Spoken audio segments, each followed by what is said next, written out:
Hello बच्चों, कैसे हो आप लोग। आज हमारा कॉस्ट ऑफ कैपिटल का 8th नंबर लेक्चर है। लास्ट क्लास में अगर आपको याद होगा तो लास्ट क्लास में हमने cost of equity share capital हम पढ़ रहे थे, जिसमें से हमने काफी सारा मेथड्स के बारे में लिखा था, जिसमें से हमने 2 मेथड अच्छे से पढ़ लिया था। एक मेथड का नाम क्या था, पहला मेथड का कांस्टेंट डिविडेंड मॉडल या फिर क्या था, डिविडेंड प्राइस मेथड भी जिसको बोला जाता है, और दूसरा मेथड का नाम था अर्निंग प्राइस मेथड। तीसरा मेथड हमने स्टार्ट किया था। तीसरा मेथड का नाम क्या था बच्चों, तीसरा मेथड का नाम था बहुत इंपॉर्टेंट जो था कि बताओ कौन सा था जो बहुत इंपॉर्टेंट था। तीसरा मेथड का नाम था बच्चों dividend price plus growth approach. क्या, dividend price plus growth approach, मतलब जिसका दूसरा नाम है बच्चों, जिसका दूसरा नाम है, इस मेथड का दूसरा नाम है क्या, जल्दी बताओ जल्दी बताओ, क्या नाम है, जल्दी बताओ।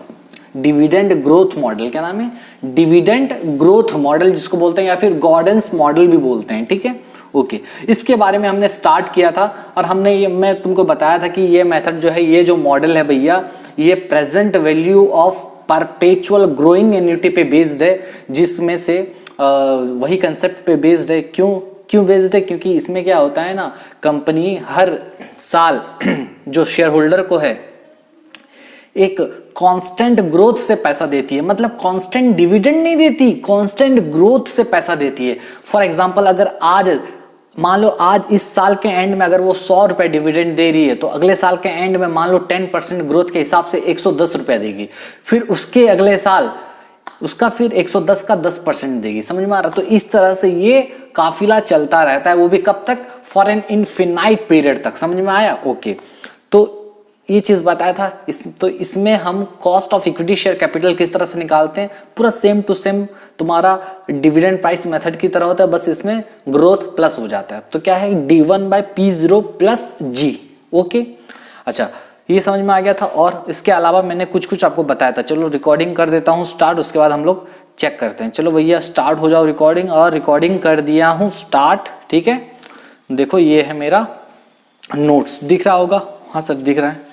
देखो लास्ट क्लास में काफी सारा मैंने आपको लिखवाया था। ओके, कंसेप्ट भी बताया था कि ऐसा क्यों होता है।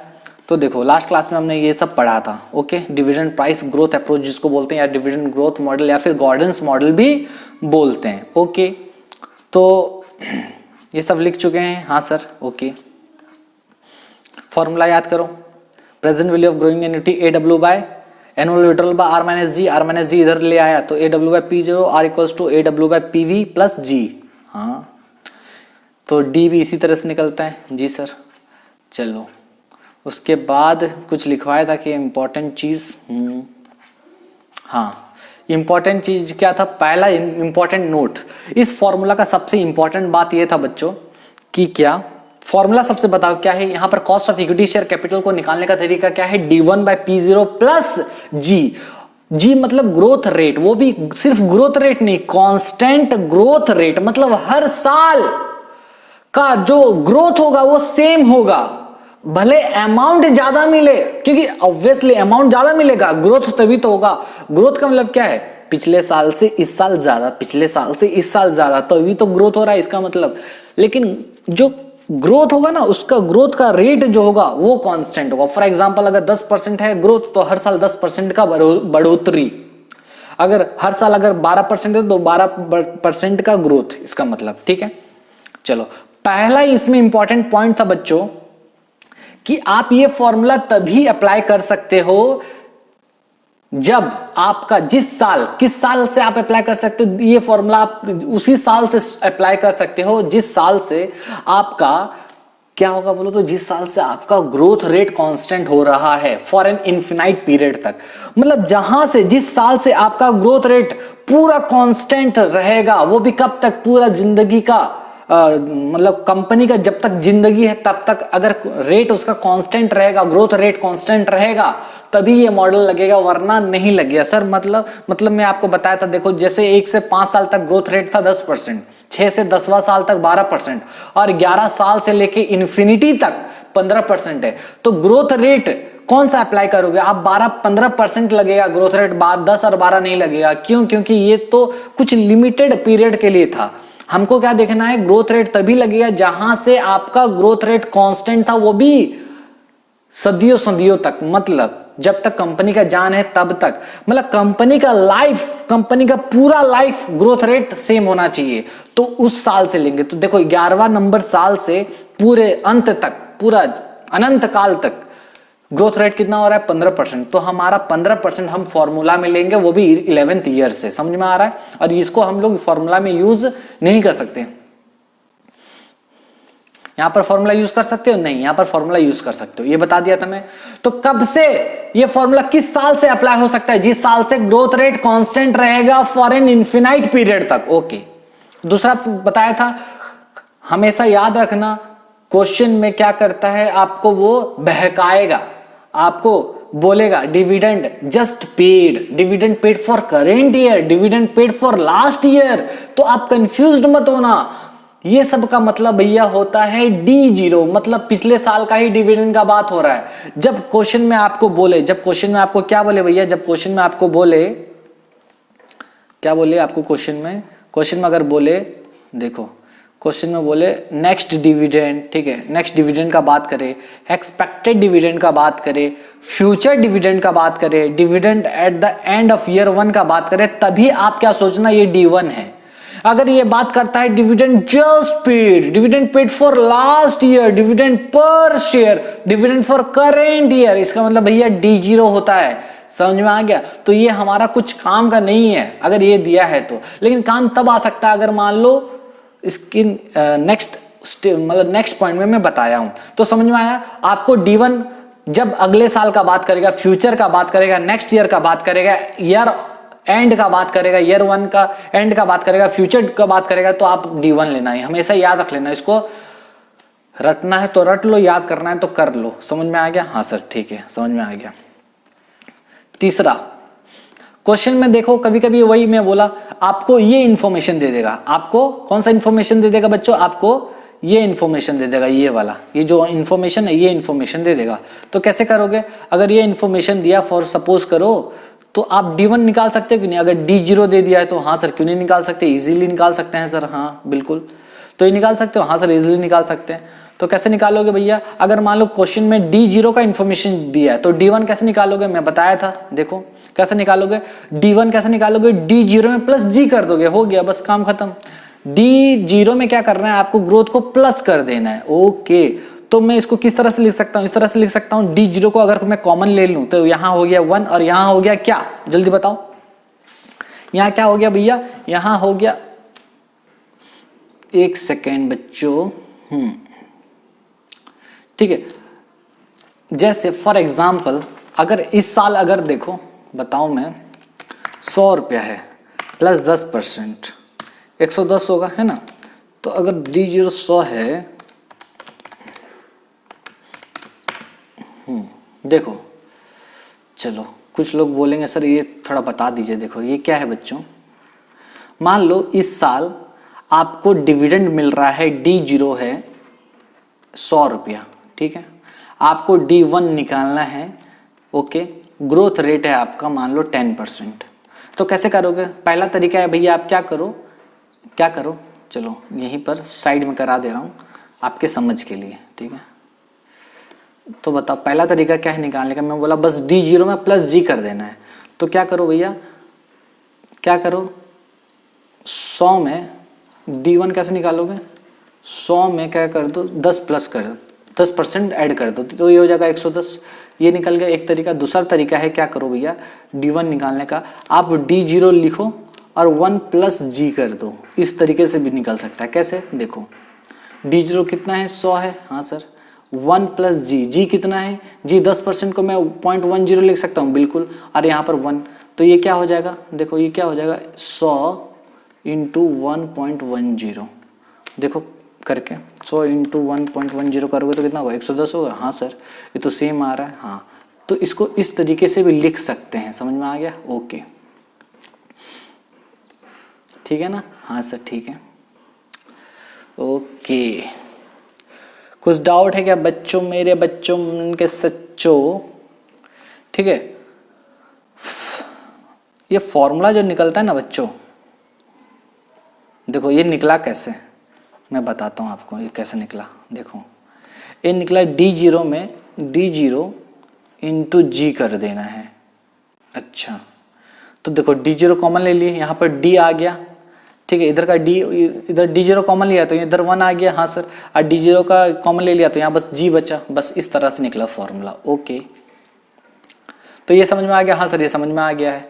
तो इस तरीके से ये इक्वेशन से मैं ये समझाना चाहता हूं कि क्या समझाना चाहता हूं, ईयर 0 का डिविडेंड को D0 बोलते हैं, ईयर 1 का डिविडेंड को D1, ईयर 2 का D2, ईयर 3 का D3, ईयर 4 का D5, इस तरह से चलता जाता है। अगर मान लो आपको ईयर 0 दिया है तो उसको डिविडेंड को D0 बोलेंगे, Y1 का D1 बोलेंगे, Y2 का D2 बोलेंगे। निकालेंगे कैसे? अगर D2 का निकालना है मेरे को तो मैं D1 से निकाल सकता हूँ, हाँ निकाल सकता हूँ। D1 को 1 प्लस G का पावर 1 कर दूंगा। बस आपको ये याद रखना है, आपको D1 D, बस ये चीज से आपको सारा चीज याद आ जाना चाहिए। क्या सर? ये आपका मान लो है बेसिक इक्वेशन। अगर मान लो मेरे को यहां पर 12 चाहिए, अगर यहां पर है 10 तो यहां पर कितना होगा, यहां पर 2 होगा, माइनस कर देना। ओके, तो कल मैं बहुत सारा इस चीज करा दिया था, आप देख लेना, इसमें दोबारा मैं नहीं जाऊंगा। हाँ, चौथा जो इंपॉर्टेंट चीज था मैं आपको बताया था, क्या बच्चों, क्या बताया था, जल्दी बताओ, ग्रोथ रेट के बारे में। ग्रोथ रेट कैसे निकालोगे? ग्रोथ रेट निकालोगे, ग्रोथ रेट निकलता है B into R, B R B R B R B R, beer नहीं, B R. Okay, growth into B R. B बोलने से कितना बचा लिया, बी फॉर बचा लिया, बचा लिया मतलब retention ratio. Okay, R for return on investment या फिर internal return on retained earnings. ठीक है, तो कितना बचा लिया और बचा जो लिया उसको मैं उससे और कितना कमा सकता हूं, उससे मेरा कितना रिटर्न आ सकता है, तो वो मेरा ग्रोथ रेट निकल जाएगा। ओके, ठीक है। तो रिटेंशन रेशियो में रिटर्न ऑन इन्वेस्टमेंट को मल्टीप्लाई कर दोगे तो ग्रोथ आ जाएगा। मतलब नहीं समझे सर? फॉर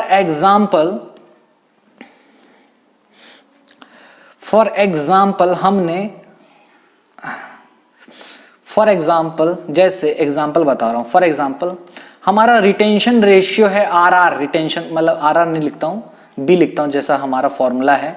फॉर एग्जाम्पल बच्चे, अरे आना यार। ओके, फॉर एग्जाम्पल हमारा रिटेंशन रेशियो है मान लो 30%। हमने क्या किया, 30% बचा लिया, नहीं बांटे, 70% पे आउट रेशियो था और 30% हमने बचा लिया, मतलब हमने एज ए रिटेन्ड अर्निंग्स रख लिया। इस पे हमारा जो रिटर्न आने वाला है, फॉर एग्जाम्पल इस पे हमारा आर जो रिटर्न अर्निंग्स है वो है, सोच लो 70%। ओ माय गॉड, इतना तो आता नहीं है, तो ये ज्यादा हो जाएगा। मान लो इसमें हम कमा सकते हैं, मान लो फॉर एग्जाम्पल कितना, बोलो 20%। ठीक है, तो हमारा जी कितना का पता है, 30% इंटू 20%। ठीक है,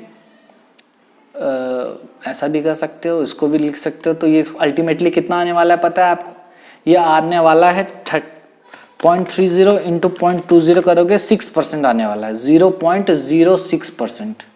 ठीक है, 0.06 बोलो या फिर आप बोलो 6% बोलो।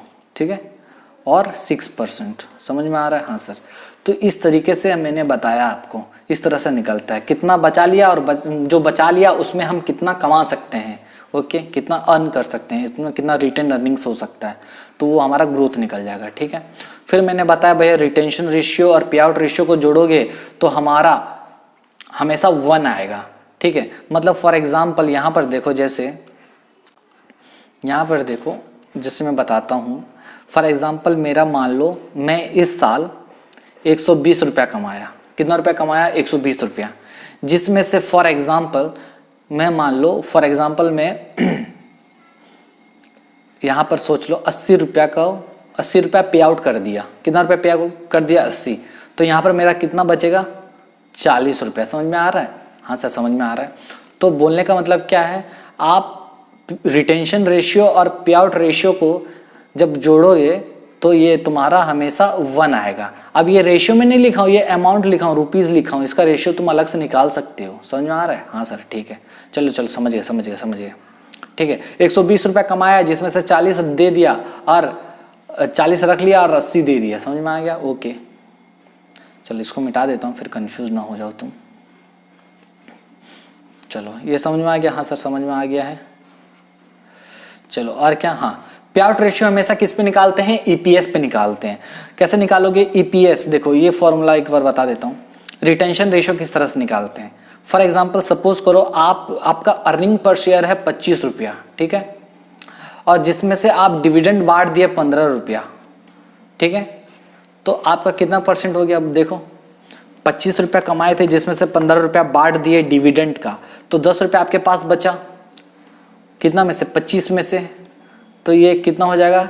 40% होगा। हाँ सर ठीक है, तो आपका रिटेंशन रेशियो कितना हो गया? 40%। समझ में आ गया? ओके ठीक है। और पे आउट रेशियो अगर निकालना होता तो कैसे निकालता?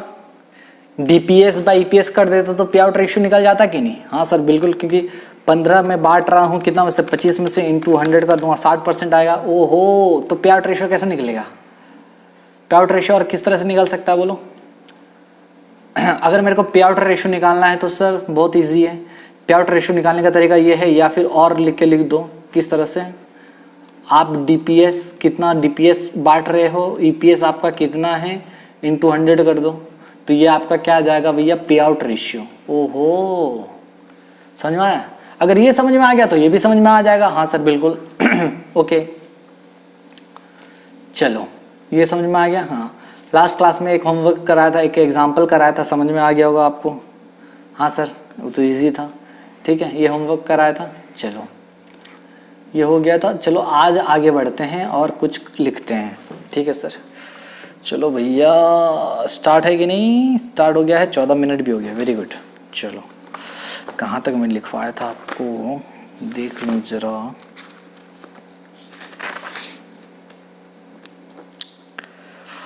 डिविडेंड ग्रोथ मॉडल का कहाँ तक कराया था?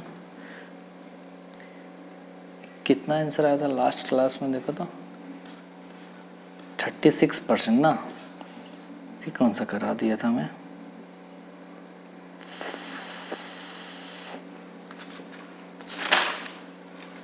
अच्छा ठीक है कोई बात नहीं, चलो ये सब मतलब करा दिया हूँ ना। ओके लिखो, एक एग्जाम्पल लिखो, सिंपल सा एग्जाम्पल लिखो। चलो एग्जाम्पल 2 लिखो।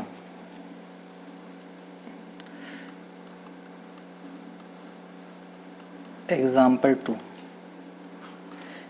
2 लिखो बच्चों। एग्जाम्पल 2 लिखो।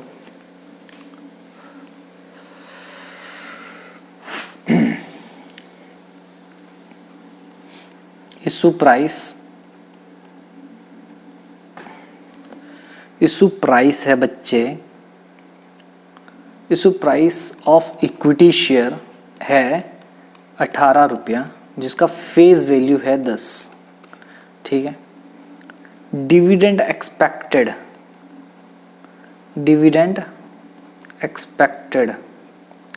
टू बी पेड, कितना रुपया देने वाले हैं? देंगे 20%। ओके, ग्रोथ रेट, ये पूरा सिंपल सा क्वेश्चन। ग्रोथ रेट है आपका 6%। कैलकुलेट के, के निकाल लो। चलो भैया इजी है। सबसे पहले मेरे को बताओ के किस तरह से निकलता है डिविडेंड ग्रोथ मॉडल में, D1/P0 करके, और इसमें प्लस जी कर देंगे। ओके, यहां पर मेरे को बताओ सबसे पहले कि D1 दिया है क्या क्वेश्चन में? हाँ बताओ, दिया है क्या D1 क्वेश्चन में? देखो ध्यान से देखो, expected dividend to be paid, समझ में आ रहा है? Dividend expected to be paid, हम लोग इतना एक्सपेक्ट कर रहे हैं कि देंगे। याद करो मैं लिखवाया था, ये क्या है? अरे भैया क्या क्या हो जा रहा है यार, ये क्या है? Dividend expected to be paid का मतलब क्या है बच्चों? जल्दी बताओ, कौन बताएगा? सर इसका मतलब होता है, हमको मालूम है क्या इसका मतलब होता है? सर इसका मतलब होता है D1, समझे? Okay, so this is your D1, this is your D1, okay, and this is your, ये क्या है बोलो जल्दी बताओ, कौन बताएगा? P0, क्योंकि करंट मार्केट प्राइस है कितना? 18 रुपया। ओके, अच्छा और बताओ, और बताओ क्या? ग्रोथ रेट तो जी है 6%, ये तो बहुत इजी है, मतलब पूरा बना बनाया खाना है बस आपको। D1 कितना है? 20%। अच्छा अब सुनो, एक चीज सुनो, डिविडेंड निकलता है आपका फेस वैल्यू पे। किस पे निकलता है? डिविडेंड निकलता है आपका फेस वैल्यू पे। अच्छा सर आप क्या करा रहे हो? सर एक तो डाउट आ गया, मुझको समझ नहीं आ रहा है। मैंने कहा क्या हुआ? अरे देखो बच्चे, आपका फेस वैल्यू था 10 रुपया, ठीक है, डिविडेंड का रेट है 20%, हाँ, आपका P0 है, P0 कितना है? 18 रुपया, और ग्रोथ रेट है 6%। तो क्या हो गया? करो इसको, ये हो जाएगा 10 का 20%, 2 रुपया हो जाएगा, into 100 divided by 18 plus 6, 17.11%, 17.11%। Sir ये आप कैसे कर रहे हो? सर थोड़ा समझ नहीं आ रहा, बताओगे? मैंने बोला देखो इसको करना क्या है, आप क्या करना, इसको देखो, ये 6% ऑलरेडी परसेंटेज में है, तो इसको छोड़ दो, इसको छेड़खानी मत करो, इसको परसेंटेज में कन्वर्ट कर दो। सर कैसे? मैंने बोला भैया देखो 10, इसको बताता हूं,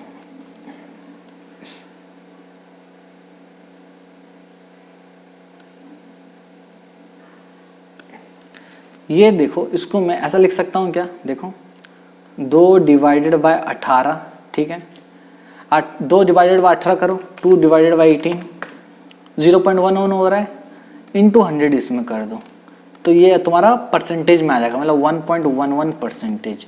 ये अगर 1.11 आ गया, इधर 6 है तो जोड़ देना, 11 6 17%। हाँ सर समझ में आ गया अब। सर लेकिन एक डाउट है। मैंने कहा क्या? सर आप यहाँ पर D1 जो निकाले हो फेस वैल्यू का पे निकाले हो, लेकिन लास्ट वाला एग्जांपल में आप क्या किए थे? एक तो अर्निंग पर शेयर पे और पे आउट रेशियो करके कुछ किए थे। मैंने कहा दिखाओ, चलो देखो, यहाँ पर क्वेश्चन अलग था। क्या था? यहाँ पर हमारा जो इंफॉर्मेशन था वो EPS का दिया हुआ था, डिविडेंड का नहीं दिया हुआ था कि कितना रेशियो बांटना है, तो हम लोग इसको यूज करके कैलकुलेट किए थे। मान लो अगर यहाँ पर डिविडेंड का रेट दे दिया जाता तो मैं 10 से मल्टीप्लाई करके D1 डायरेक्ट निकाल लेता, लेकिन मेरा इंफॉर्मेशन था ही नहीं। किस चीज का इंफॉर्मेशन नहीं था? कि डिविडेंड का रेट क्या है, कितना एक्सपेक्टेड डिविडेंड हम लोग बांटने वाले हैं, उसका रेट दिया नहीं था। यहाँ पर था EPS कितना बांटेंगे, मतलब EPS मतलब अर्निंग पर शेयर अगले साल कितना होगा, एक शेयर पे हम कितना कमाएंगे, तो उसमें से कितना पे करेंगे मालूम पड़ गया। तो पता चल गया भैया कि डिविडेंड कितना बांटने वाले हैं, 15 अगर कमाएंगे जिसमें से 40% का बांटेंगे, तो 6 रुपया ही हम लोग क्या करेंगे, डिविडेंड बांटने वाले हैं। तो निकाल दिया था, याद करो इधर हो दे। हाँ सर ओके, मतलब इंफॉर्मेशन के हिसाब से। मैंने कहा हाँ, तो समझ में आया। तो यहां पर एक चीज लिख लो हमेशा, क्या लिखोगे? लिखो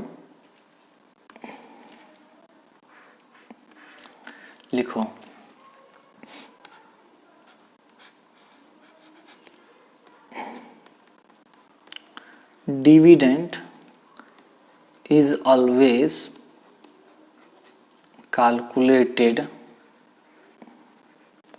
on face value of the shares.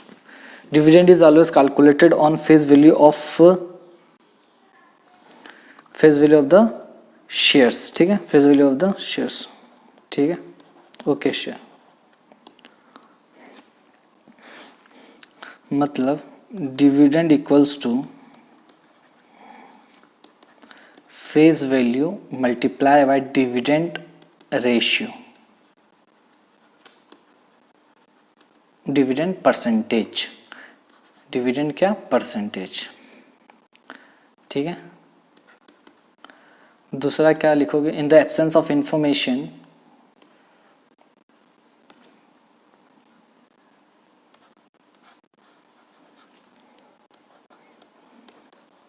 in the absence of information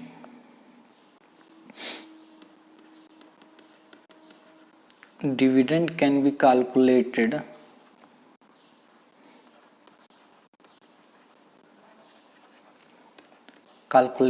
on dividend can be calculated on can be calculated using earning per share, using earning per share. ठीक है, तो उस केस में कैसा रहेगा बच्चों,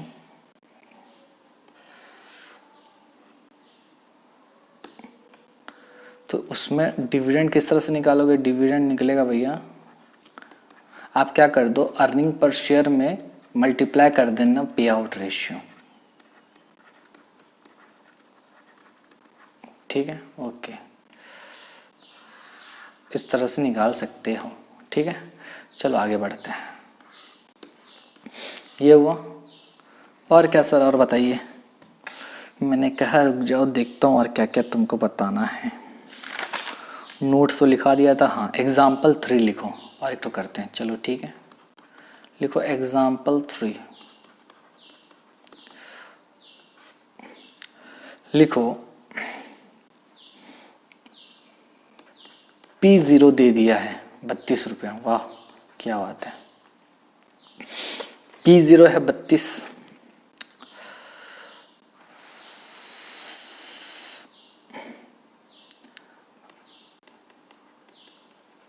dividend just paid, oh my God,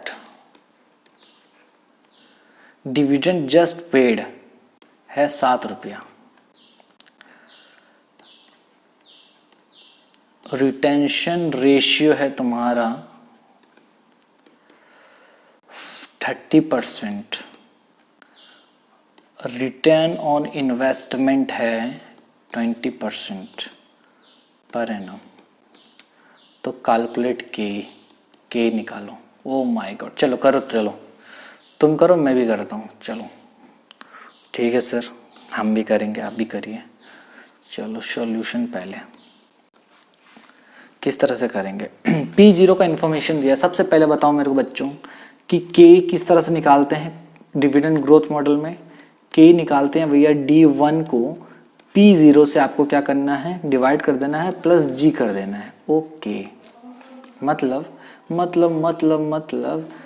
यहाँ पर मेरा D1 कुछ दिया है क्या, नहीं दिया है, नहीं दिया है। ओके, P0 दिया है, P0 देखो, हाँ दिया है 32 सर, 32। ओके सर, जी भी नहीं दिया है। ओके चलो निकालते हैं, इन्फॉर्मेशन दिया है, हाँ सर रिटेंशन रेशियो दिया है, मतलब ग्रोथ का निकाल सकते हैं। हाँ चलो मैंने कहा ठीक है भैया, चलो इसके लिए जगह छोड़ देते हैं।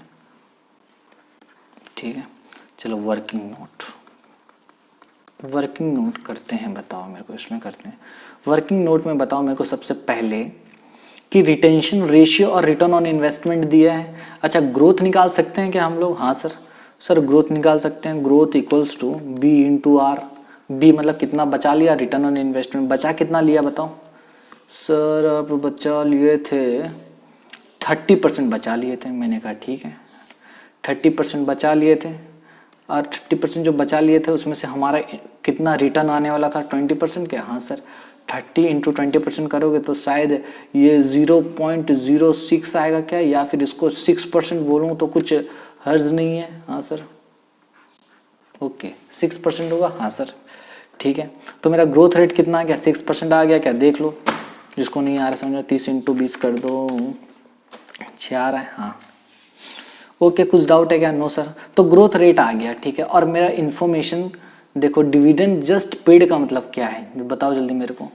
सर डिविडेंड जस्ट पेड का मतलब होता है बताएं क्या होता है? मैंने बोला क्या होता है बताओ। डिविडेंड जस्ट पेड का मतलब होता है D0, बताया था आपको क्या है D0। डिविडेंड जस्ट पेड का मतलब होता है D0। Oh my God, yes, dividend just paid का मतलब होता है D0। ओहो, 7 रुपया दिया है, मतलब समझो क्या सर, मतलब ये, अरे आना भाई, आजा आजा आजा, जल्दी आजा जल्दी आजा।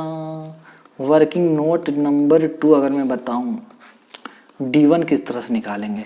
इंफॉर्मेशन D0 का दिया है। ओ माय गॉड, बताया था, अगर इंफॉर्मेशन D0 का दिया है, अगर आपको D1 निकालना है, D0 का इंफॉर्मेशन है और D1 निकालना है, तो क्या करोगे? D0 में मल्टीप्लाई कर दोगे 1 प्लस जी का पावर 1 करोगे, तभी तो 0 प्लस 1 करोगे तो 1 आएगा। ओहो, मतलब D0 कितना है? जल्दी बताओ जल्दी बताओ। 7 रुपया है क्या? क्वेश्चन देखो मेरा कितना था, 7 रुपया। जी हाँ। अच्छा, 1 प्लस जी कितना आया था? 6%, 0.06 लिख सकता हूँ। जी सर, यहाँ 1, ओके। तो ये कितना आ जाएगा? 7 इंटू 1.06। हाँ सर, तो ये कितना होगा? जल्दी करो, 1.06 इंटू 7, 7.42, 7.42। ओके, हाँ सर, अब निकाल दो, बहुत ईजी है, सब तो निकाल दिए, इसमें करना क्या है? सर आप तो सब कर दिए। चलो, आई होप आप लोग का भी आंसर राइट आया होगा। हाँ सर, चलो, तो यहां पर मैं लिख सकता हूं कितना? D1 मेरा आया 7.42 आया। जी सर, 7.42। और ग्रोथ रेट आया मेरा 6%। तो चलो करो, इसको किस तरह से करोगे? 7.42 इंटू 100 कर दो, ठीक है, और डिवाइडेड बाय 32 कर दो, ये आएगा 23.1875, ठीक है। ये आएगा 23.1875% प्लस 6%, तो जोड़ दो 29.1875%।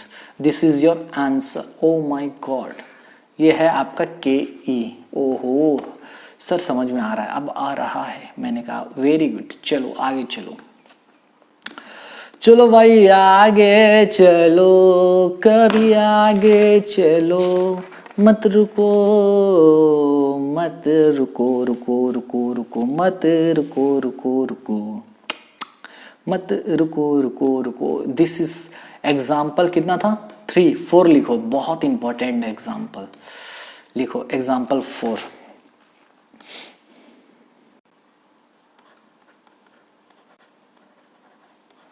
एग्जाम्पल 4,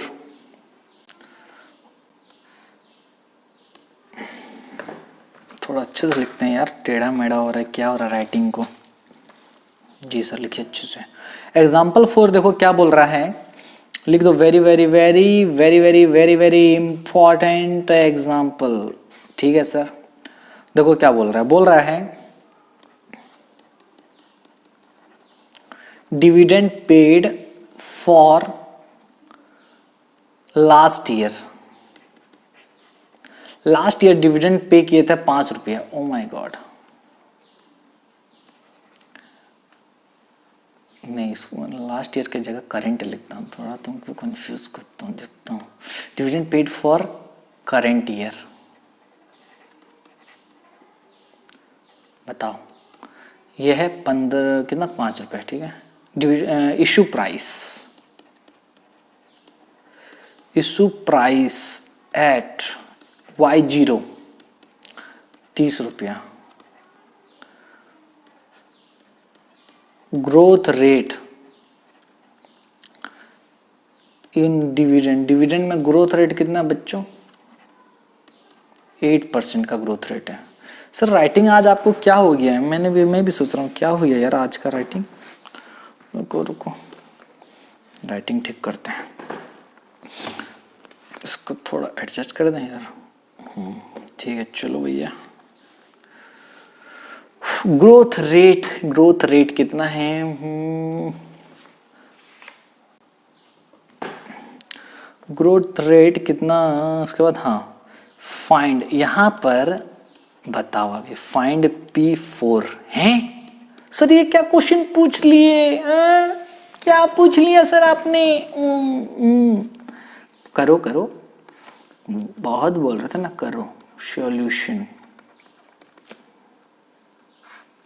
सर ये P4 कहां से आ गया सर, बताओ। P0 सुना था सर हमने, ये P4 याद करो, याद करो, याद करो। मैंने क्या बोला था, P4 का मतलब क्या होता है, मतलब फोर्थ नंबर ईयर का मार्केट प्राइस। अच्छा, P0 मतलब आज का मार्केट प्राइस, P1 मतलब साल के एंड का मार्केट प्राइस। ओहो, समझे। अच्छा अच्छा अच्छा अच्छा, फोर्थ नंबर ईयर का एंड में जो है उसका मार्केट प्राइस। अच्छा अब मेरे को बताओ, मैंने कहा क्या बताएं, मेरे को बताओ। Dividend paid for current year है 5 रुपया, मतलब मेरे को D1 दिया है। अच्छा, इसको प्राइस एट ईयर 0। ओहो, अब मेरे को बताओगे बच्चे, चलो करते हैं, सबसे पहले क्वेश्चन पढ़ते हैं और बताओ मेरे को। ये जो लिखा है dividend paid for current year, इसका मतलब क्या है। Dividend paid for current year का मतलब क्या है, बताओ। Dividend paid for current year का मतलब है D0, D1 नहीं है, D0। याद करो, मैं लिखवाया हूं सर, क्या लिखवाया है याद करो, यहां पर आपको बहुत अच्छे से लिखवाया था। कहाँ गया, आजा बच्चे, आजा जल्दी, आ जल्दी आ जा रे भाई, जल्दी आ जाओ। कहाँ गया,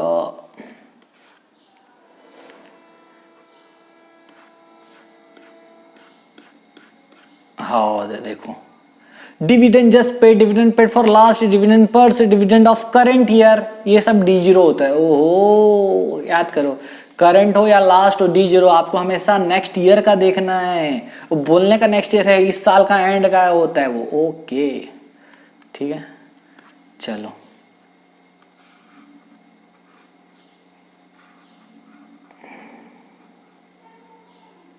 ठीक है, हाँ सर ठीक है। और बताइए, तो ये है मेरा this is my D0, this is my D0, this is my P0, हाँ सर ठीक है, and this is my G, हाँ सर। तो मेरे को बताओ बच्चे, सबसे पहले KE किस तरह से निकलता है। KE under dividend growth model, dividend growth model में KE किस तरह से निकलता है। सर ये तो बहुत इजी है सर, मैंने कहा बताओ इजी है तो भैया K निकलता है D1 divided by P0 plus G करना होता है। मैंने कहा ठीक है, आगे बताओ। सर आगे बता रहे हैं, रुकिए आगे बताते हैं। तो सर यहाँ पर देखिए D1 क्या होगा। सर D1 तो बहुत इजी है। मैंने कहा कैसे सर, देखिए सर D0 दिया है 5 रुपया और मेरे को ग्रोथ रेट भी दिया, अगर मैं ग्रोथ रेट को जोड़ दूंगा D0 में तो मेरा आ जाएगा D1। हाँ सर, मैंने कहा ठीक है भैया। चलो P0 दिया है क्या, P0 हाँ दिया है 30 रुपया। चलो 30 और 8%। देखो एक चीज इसमें देखना, ये लिखता हूं क्वेश्चन, फिर से मैं देख लूं कितना है। इसका प्राइस 30 रुपया है ना। P0 कितना है, 30 रुपया है। हाँ सर। ग्रोथ रेट कितना है, 8% है। हाँ सर ओके। मेरे को D1 नहीं पता, D1 लेकिन D0 मालूम है मेरे को। D0 अगर दिया है तो D1 किस तरह से निकालूंगा, बताया था, फॉर्मूला भी लिखाया था मैं आपको। क्या लिखवाया था भैया, ये इधर आ जाएगा, ये इधर लिख देना। हाँ, D1 किस तरह से निकालोगे, D0 में मल्टीप्लाई कर दोगे 1 प्लस G का पावर 1 कर दोगे, क्योंकि 1 यहाँ है तो मैं यहाँ 1 करूंगा, मतलब 1 है इधर, इधर है 0, तो 0 में कितना प्लस करूंगा तो 1 आएगा, तो यहाँ प्लस करूंगा 1 तो तभी तो 1 आएगा। अच्छा ठीक है, मैं इसका बहुत सारा चीज लास्ट क्लास में बताया था इक्वेशन को समझा के। हाँ सर। तो D0 बताओ कितना है, D0 है सर 5 रुपये D0 है। हाँ 1 प्लस G कितना है, 8%, 0.08 कर सकता हूँ। हाँ सर करो, बताओ। 5 इंटू कर दो इसको 1.08 कर दो, 5 इंटू 1.08, 5.4 आ रहा है क्या। हाँ सर 5.4 ठीक है। दिस इज माई D1, तो ये आ गया D1 कितना आ रहा है 5.4। तो बताओ 5.4 इंटू 100 डिवाइडेड बाई 30%, ये 18% और ये 8% जोड़ दो, 26% आ रहा है क्या, 26%। हाँ सर, तो 26% आ गया। सर ये काहे निकालें, कुछ मतलब नहीं था। मैंने कहा रुको तो भैया, जो आ रहा है वो तो निकालो कम से कम, ठीक है। भले ही P4 दिया निकालने का है, लेकिन मैं तो के ही निकाला सर। सर आप क्यों के ही निकाले सर, आपको तो P4 निकालना था। मैंने बोला रुक जा बच्चे, बालक शांत हो जा। ठीक है सर, शांत हो गया। आगे बताइए सर, मेरे को निकालना है P4। अच्छा अच्छा अच्छा अच्छा P4। ये एक चीज याद आ रहा है आपको, मेरे को क्या निकालना है P4 ना, मेरे को क्या निकालना है कि P4 भैया कितना होगा, ये निकालना है। मैंने कहा हाँ सर। सर हाँ P4 निकालना है। मैंने बोला याद करो, P हमेशा, चलो चलो एक फॉर्मूला यहां पर लिखते हैं, D1/P0 प्लस G। ठीक है सर। सर एक चीज अगर आपको याद होगा, पहला क्लास में बताया था आपको कि P हमेशा D से, P हमेशा D से, P हमेशा D से, P हमेशा D से एक साल कम रहता है, या फिर D हमेशा P से एक साल ज्यादा होता है। मतलब नहीं समझे, मतलब अगर मैं अगर P4 लिया हूं तो मैं D कौन सा लूंगा, जल्दी बताओ। अगर मैं P4 लिया हूं, इक्वल टू नहीं देता, यहां पर ये लिखता हूं। अरे भाई काहे ऐसा होते हो, मतलब समझो क्या, अगर मैं, मतलब समझो क्या सर, मतलब अगर मैं यहां पर P0 लिया हूं, अरे भाई ठीक से आना, हाँ यह है P0 है, तो मैं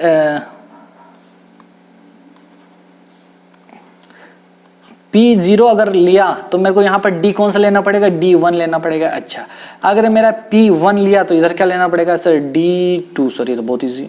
सर अगर P2 हुआ तो सर ये तो बहुत इजी, D3 लेना पड़ेगा।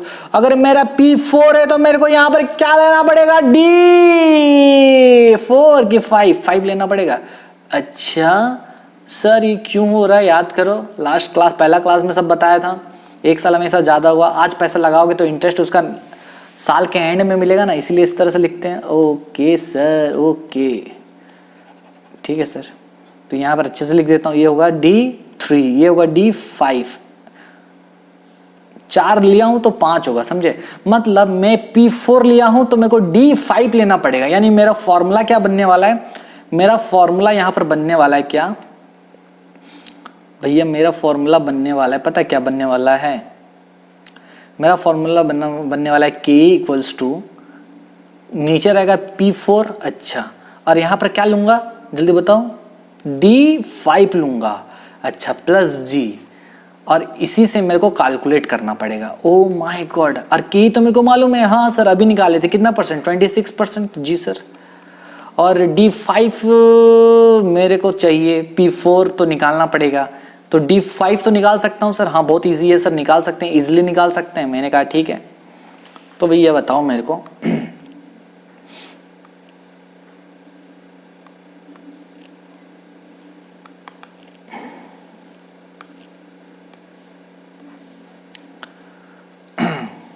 ठीक है सर। तो बच्चों मेरे को बताओ D5 निकालना है, तो D5 अगर मेरे को निकालना है और इंफॉर्मेशन मेरा D0 का दिया हुआ है, तो मैं किस तरह से निकालूंगा बताओ सर। बहुत इजी है, आप इसमें 1 प्लस G करके पावर कितना मल्टीप्लाई करूंगा, जल्दी बताओ। जीरो में मैं कितना प्लस करूंगा, यहां पर जीरो में कितना प्लस करूंगा कि 5 आएगा सर, इजी है, 5 प्लस करोगे। ओहो हाँ सर, तो D0 बताओ कितना था, क्वेश्चन में स्टार्टिंग में 5 था, हाँ सर। 1 प्लस G कितना था, जी था 8%, हाँ सर 0.08, और इसका पावर कितना करूंगा 5, हाँ सर। बताओ मेरे को कितना होगा ये तो बहुत इजी है सर, इसको करके दिखा देता हूँ, नहीं तो फिर कंफ्यूज हो जाओगे तुम लोग, कंफ्यूजिया जाओगे। 5 इंटू 1.08 इंटू इक्वल टू 2 3 4 5 1.469 कितना आ रहा है, 1.470 बोल सकते हो, हाँ सर 1.469 आ रहा है, तो इसको मैं 469 है, ठीक है 1.469 आ गया, तो इसको मैं 70 कर सकता हूँ, ठीक है ओके।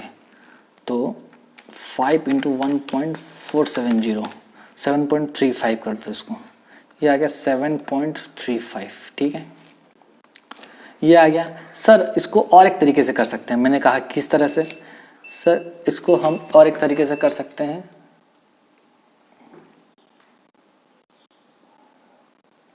एक सेकेंड बच्चों, वीडियो में कुछ हो गया है प्रॉब्लम, एक सेकेंड, थोड़ा सा रुको बच्चों, लाइन पे ही रहो। मैं दिख नहीं रहा हूँगा आपको, कोई बात नहीं, मैं कुछ करता हूँ, कैमरा में कुछ हो गया है दिक्कत जिसके वजह से। एक सेकेंड,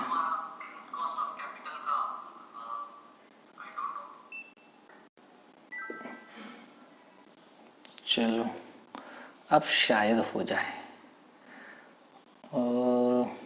कोई नहीं बच्चों, आप लाइन पे ही रहो, मतलब थोड़ा देर के लिए मैं थोड़ा देर में आ रहा हूँ। चलो हो गया है, ये करता हूँ इसको।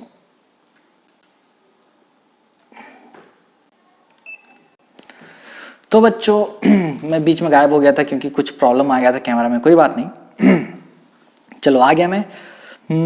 ठीक है सर, तो यहाँ पर इसको और भी अलग तरीके से निकाल सकते हैं। मैंने कहा कैसे, तो लो भैया देखो अलग तरीके से कैसे निकालेंगे, अल्टरनेटिवली इसको अलग तरीके से कैसे निकालोगे बताओ मेरे को। सर बहुत इजी है। मैंने बोला क्या सर, आपको D5 निकालना था। मैंने कहा हाँ सर, लेकिन आपके पास तो D1 पहले से मालूम है। हाँ सर, तो D1 में आप 1 प्लस जी करके कितना कर दूं।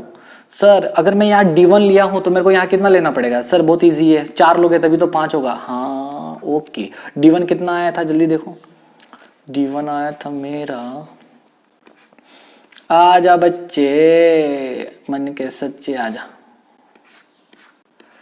सर D1 आया था 5.4, हाँ देखो 5.4 आया था क्या। हाँ सर, अरे भाई नीचे चलना, नीचे चल, नीचे चलो, 5.4 ओके।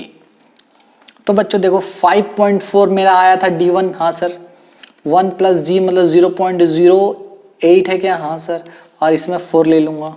आप करके देखो 5.4 में मल्टीप्लाई कर दो 1.08 इंटू इक्वल टू 2 3 4 1.360 1.360 आ रहा है। तो ठीक है भैया, तो 5.4 करोगे तो ये 347 आ जाएगा, 357.35 आ जाएगा। ये भी आ रहा है 7.35 आ रहा है। ओ माय गॉड, समझ में आ रहा है। तो देखो यहाँ भी और यहाँ भी आंसर सेम आ रहा है। हाँ सर, ओ माय गॉड, इसीलिए तो मैं आपको इतना सारा कल इक्वेशन बताया था, समझे। ओहो समझे सर, समझे। तो यहाँ पर देखो 7.35, इधर भी 7.35। हाँ सर बहुत ईजी है, अब करो। मैंने कहा ठीक है करो भैया। चलो यहाँ पर देखो, ये पेन से कर रहे थे। D5 मेरा कितना आया 7.35, P4 तो निकालना है, इसको काहे छेड़ू मैं। ठीक है, ग्रोथ कितना है 8% है। ओके चलो, तो ये इसको अगर सॉल्व करूं मैं, इसको नीचे ले आता हूं।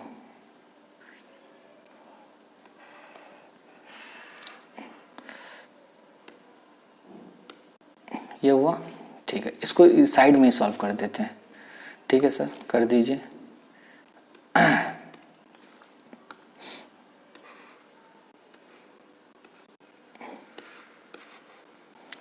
अरे भाई इसका हैंग होना चाहेगा नहीं। ये हुआ। अच्छा अब मेरे को बताओ बच्चों, इसको सॉल्व करना है, बहुत इजी है सॉल्व करना। कैसे करेंगे, आप एक काम करो, इसको देखो कैसे करेंगे। ये इक्वेशन है मेरा। हाँ करेंगे कैसे,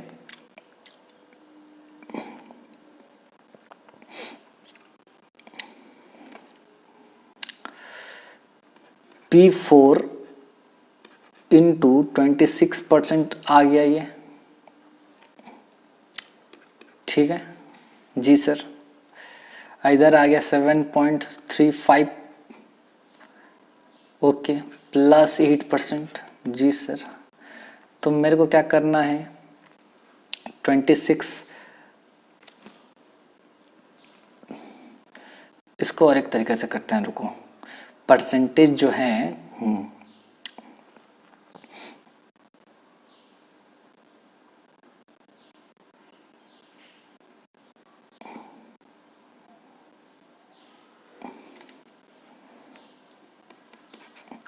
तो P4 इंटू 26%, ये हो जाएगा 7.35 का 7.35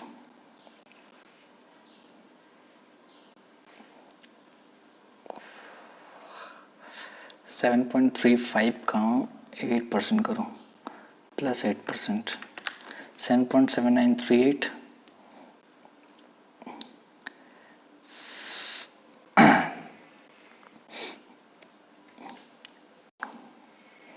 और इसको और एक तरीका से मैं बताता हूँ। रुको, इतना सारा झेल मिल करने का तरीका नहीं है। आप क्या करो ना, रुको, बहुत इजी तरीका है, मैं आपको कंफ्यूज नहीं करने दूंगा। कैसे, देखो यहाँ पर देखो, पहले एक फॉर्मूला लिखता हूँ जो फॉर्मूला आपको बताया था। फॉर्मूला ये क्या था कि के में D5 डिवाइडेड बाय P4 करोगे प्लस G करोगे तो के आता है। ठीक है, अगर मेरे को P4 निकालना है तो बहुत इजी तरीका है। आप क्या करो, P4 अगर निकालना है, मैं क्या करूँगा, D5 लिख दूंगा। जी सर, यहाँ पर क्या कर दूंगा, के ई माइनस जी कर दूंगा। ओहो सर, याद करो, ये formula present value of perpetual annuity में लिखवाया था मैं। हाँ सर लिखवाया तो याद आ रहा है। ओहो, तो आपको इतना टेंशन लेने का नहीं है। सर कैसे, तो ये देखो पूरा आपको कैसा दिखेगा बोलो तो, ये दिखेगा आपको प्रेजेंट वैल्यू इक्वल्स टू, ये आएगा आपका क्या, एनुअल विड्रॉल। याद करो, यहाँ पर था आपका तुम्हारा आर, इधर था माइनस जी, याद करो। ओहो हाँ सर, हाँ सेम सेम सेम सेम वैसी ही। तो देखो इस तरह से निकलेगा। तो यहाँ पर बहुत इजी है। P4 हमको कितना मालूम है, P4 नहीं पता तो P4 निकल जाएगा। P4 इक्वल्स टू D5 कितना निकला था, D5 निकाले थे क्या हम लोग, हाँ सर 7.35। और के कितना था जल्दी बताओ, के ई था 26%। जी सर, और जी कितना था 8%। जी सर, तो ये करोगे तो 7.35 डिवाइडेड बाय कितना, 26 से 8 गया तो भैया ये हो जाएगा कितना हो जाएगा जल्दी बताओ, 18%, 40.83, ये तुम्हारा हो जाएगा ₹40.8333। This is your answer. ठीक है, दिस इज योर आंसर। समझ में आया? हाँ सर, ठीक है, हाँ सर समझ में आ गया।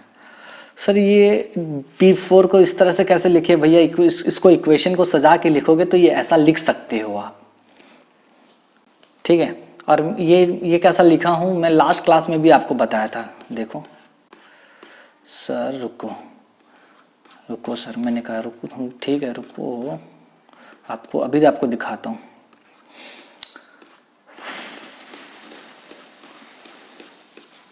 देखो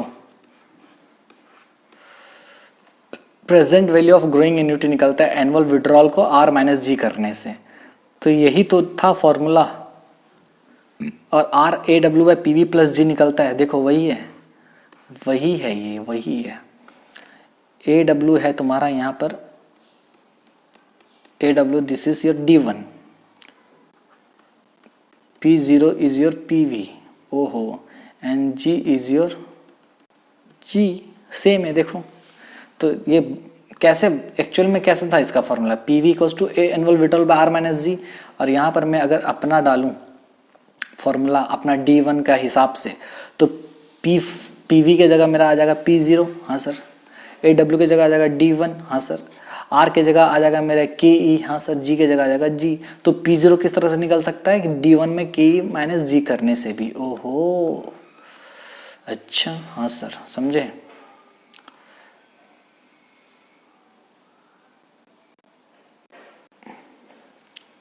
ठीक है,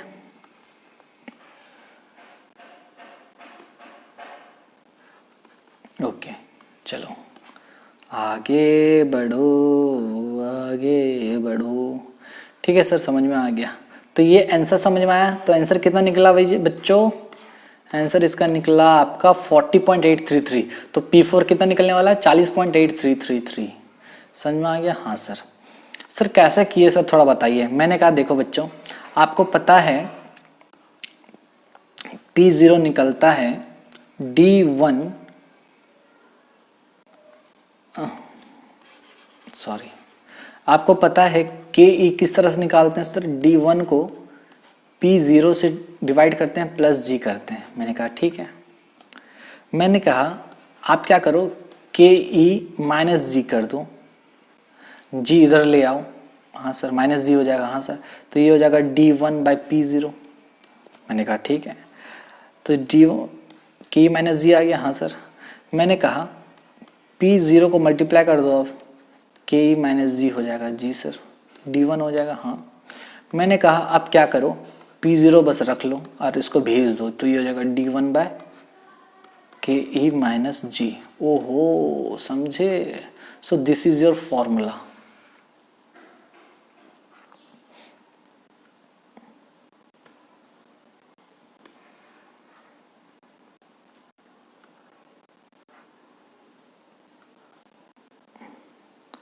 ठीक है, तो this is how to calculate P4। ठीक है, यहां पर लिख लो, क्या लिखोगे,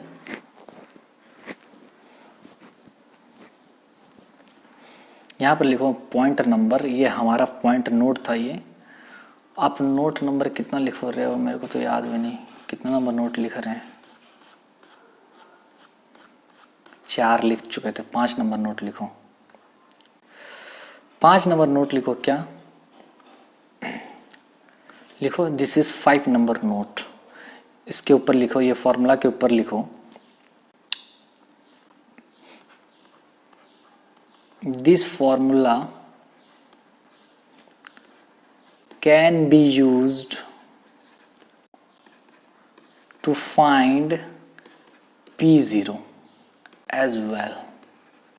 ठीक है, हम P0 को खोजने के लिए भी ये फॉर्मूला का यूज कर सकते हैं, इधर उधर करके। जी सर, ठीक है सर, समझ में आ गया। जी सर, समझ में आ गया सर। ठीक है, ओके। तो P0 किस तरह से निकलेगा, बताओ मेरे को बच्चों। P0 किस तरह से निकलेगा सर? P0 निकलेगा P0 equals to D1 divided by K minus G. तो P0 किस तरह से निकालोगे, D1 को के माइनस जी से डिवाइड कर दोगे। ठीक है सर, ओके। आगे बताइए सर, आगे और कुछ है क्या बताने लायक? मैंने कहा हाँ है, बहुत कुछ है। अब लिखो point number, note number 5। Note में थे हम लोग। नोट लिखो बच्चों, when question has not given growth rate, growth rate अगर क्वेश्चन नहीं दिया रहेगा, but past dividend are given, but past dividends are given, past का अगर डिविडेंड दिया हुआ है, past dividend are given, then how to calculate growth rate, then how to compute, then how to compute G. G किस तरह से निकालोगे? देखो, मैंने क्या बताया, ग्रोथ रेट को निकालने का तरीका, पहला फॉर्मूला B इंटू आर, बचा लिया, इंटू रिटर्न ऑन इन्वेस्टमेंट। दूसरा है D0 का इंफॉर्मेशन दिया है तो उससे आप निकाल सकते हो। नहीं, वो तो था तुम्हारा D1 का निकालने का, ग्रोथ को यूज करके। कभी कभी क्या होता है ना, फॉर्मूला भी तुम्हारा नहीं दिया रहेगा। मतलब क्या है ना, ग्रोथ रेट का फॉर्मूला क्या है, B into are.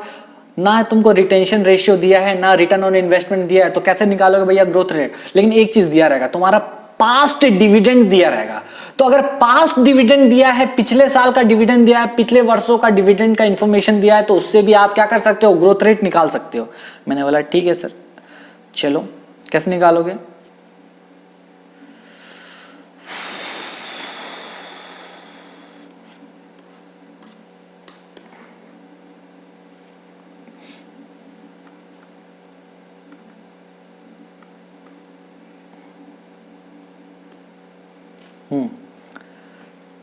For example लिखो, एग्जाम्पल,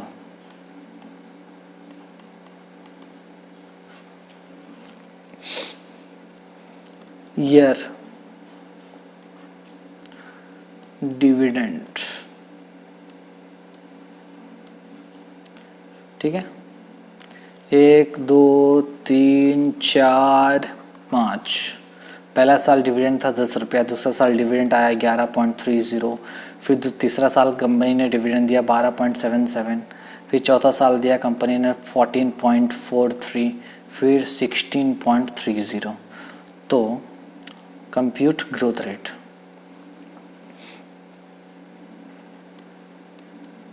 कंप्यूट जी निकालो। कैसे निकालेंगे सर? बहुत इजी है।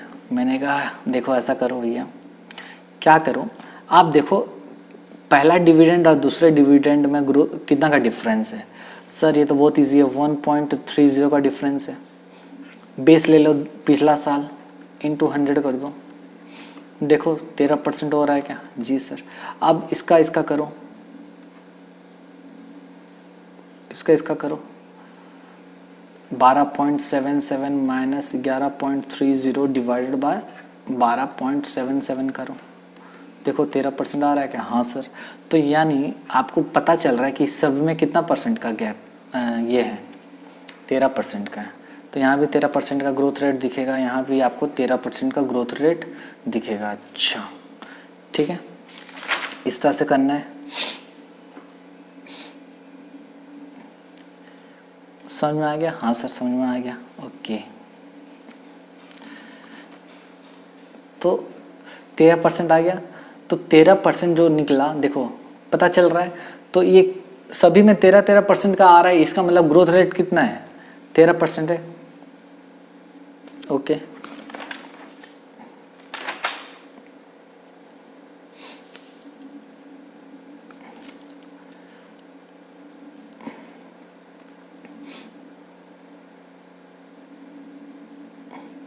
चलो तो यहाँ लिखो, in this case G can be calculated on the basis of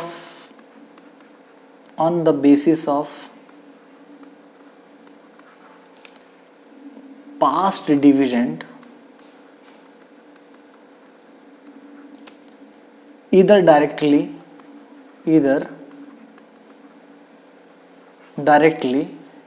or with the help of compounding factor table। Compounding factor table की हेल्प से भी हम लोग निकाल सकते हैं। मैंने कहा कैसे सर? सर देखो इस तरह से निकाल सकते हो। मेरे को बताओ फ्यूचर वैल्यू कैसे निकालता है? अरे आना यार, फ्यूचर वैल्यू निकलता है भैया, प्रेजेंट वैल्यू में आप क्या कर दो, 1 + r का पावर n कर दो। मैंने कहा सही बोला। फ्यूचर वैल्यू मेरे को दिया है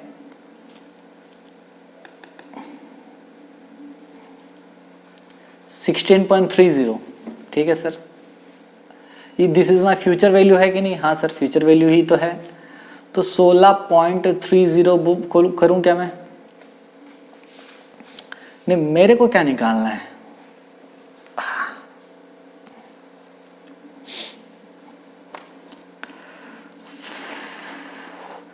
ठीक है, प्रेजेंट वैल्यू कितना है मेरा? प्रेजेंट वैल्यू है 10, 1 + r। यहां कितना लिखूंगा सर? 5 लिख दो। मैंने बोला पगला गए हो क्या सर? 1 2 3 4 5 है जो। अरे भैया मेरे भैया, आप यहां पर खड़े हो, अब भूलो मत, आप हो यहां पर खड़े, 10 रुपया पे खड़े हो पहला साल में, तो दूसरा साल, तीसरा साल, चौथा साल, पांचवा साल, तो यहां पर 4 आएगा ना कि 5 आएगा। ओहो समझे? अच्छा, तो यहां पर कितना आएगा? 4 आएगा। अरे यार कितना आएगा इधर? 4 आएगा ये। ठीक है, करके देख लो आ रहा है क्या? सही है क्या? 10 1 + r कितना है? r तो नहीं पता भैया हम लोग को। ओहो वही तो नहीं पता। तो कैसे करेंगे, कैसे करेंगे? कोई बात नहीं, मैंने बोला कर लेंगे भैया।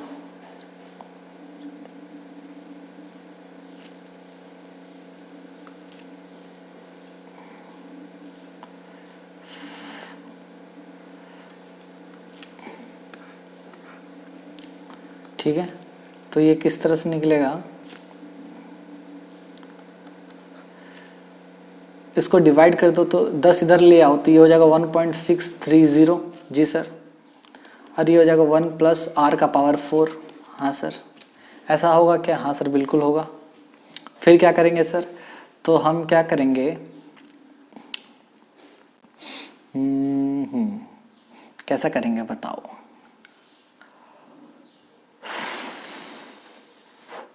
This is my compounding factor. जी sir, this is my compounding factor, this is my compounding factor. हाँ सर, ये मेरा क्या है? कंपाउंडिंग फैक्टर है क्या? हाँ सर, कंपाउंडिंग फैक्टर है। हाँ सर, कंपाउंडिंग फैक्टर है।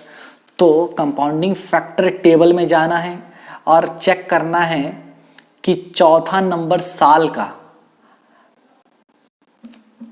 1.630 कहाँ आ रहा है, किस रेट में आ रहा है चौथा नंबर साल में। कंपाउंडिंग फैक्टर टेबल में जाना है। तो चलें क्या? मैंने बोला चलो भैया चलते हैं। टेबल इधर है क्या? रुको, टेबल निकाल के दिखाते हैं आपको।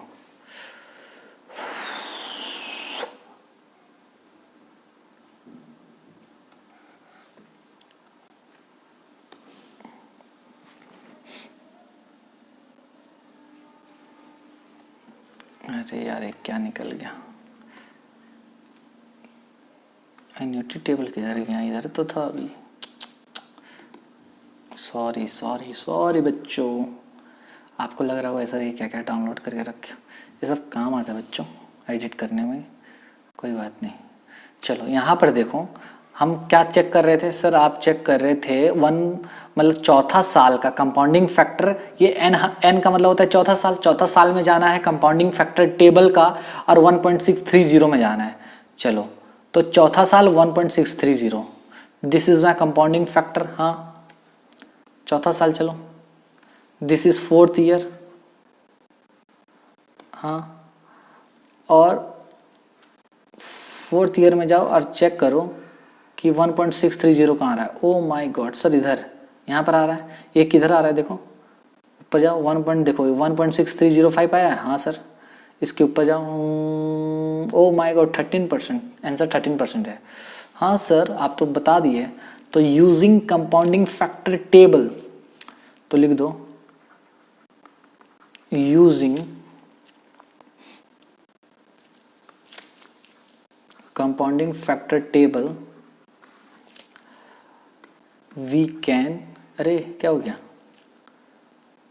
We can find R, that is 13%. So R equals to G equals to 13%. समझ में आ गया? ओके, तो ये ग्रोथ रेट 30% आ गया, 13%। तो देखो इस तरह से करते हैं। हाँ सर समझ में आ गया। तो समझ में आया, अगर डिविडेंड दिया है पास्ट डिविडेंड, तो पास्ट डिविडेंड दिया है तो आप क्या करो भैया, सबका चेक कर लो कि कितना % का ग्रोथ आ रहा है। या फिर आप ये फॉर्मूला यूज कर लो, कौन सा फॉर्मूला जो हम लोग बचपन में पढ़े थे time value of money chapter में, ठीक है, और वहां पर बिठा के देख लो तो आर निकल जाएगा। ओके, अभी कुछ इंपॉर्टेंट बात, ये कितना नंबर पॉइंट था? 5, 6 नंबर पॉइंट लिखो। आ गया? हाँ सर आ गया। सर ये इंपॉर्टेंट पॉइंट खत्म नहीं हो रहा, क्या करोगे? बहुत इंपॉर्टेंट है ये, तो इसीलिए लिखो, when we calculate the cost of equity, when we calculate the cost of equity जिसको के बोलते हैं, of new equity shares। oh my god, जब न्यू इक्विटी शेयर्स का निकालेंगे तो किस तरह से निकालेंगे सर? मतलब नहीं समझे सर, एक ही तो निकालेंगे सर। मैंने बोला नहीं, ओहो cost of new equity share जो होता है ना, cost of equity share capital, वो भी न्यू इक्विटी शेयर्स का किस तरह से निकलेगा, देखो किस तरह से निकलेगा, निकलेगा के न्यू इक्विटी शेयर, कुछ इसमें हो रहा है शायद,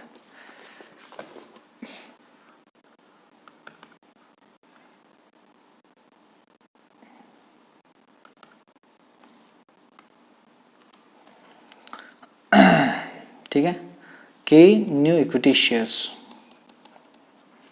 को कंट्रोल एस करते हैं, इसको थोड़ा देर के लिए हटाता हूं, तो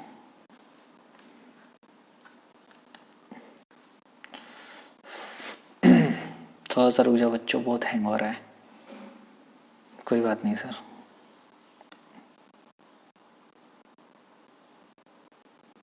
एक घंटा हो गया है, ये 86% हुआ है।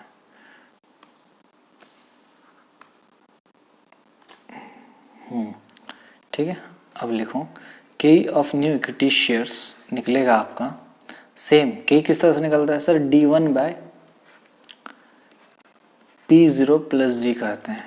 मैंने बोला यहाँ पर थोड़ा सा चेंज करेंगे, यहाँ -f करेंगे, हैं सर ये क्या कर दिए सर, -f क्यों किए, मैंने बोला भैया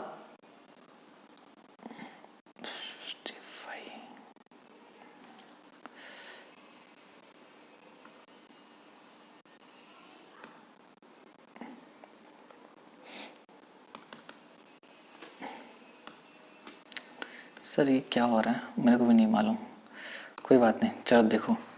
तो बच्चों cost of new equity share capital किस तरह से निकालोगे, बोलो, cost of new equity share capital निकालोगे किस तरीके से,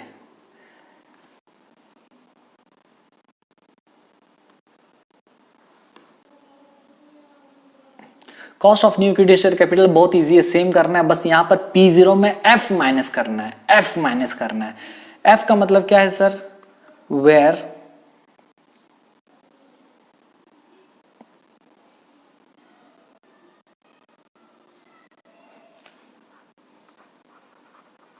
where F equals to flotation cost, flotation cost, oh my god, flotation cost। Sir ये क्यों करते हैं, बाकी तो सब सेम है, देखो वहां पर D1 बाई P0 प्लस जी था, लेकिन जब आप न्यू इक्विटी शेयर्स का निकालोगे, जब भी न्यू इक्विटी शेयर्स का निकालोगे ना, तो फॉर्मूला ऐसा होगा, ठीक है, हाँ सर।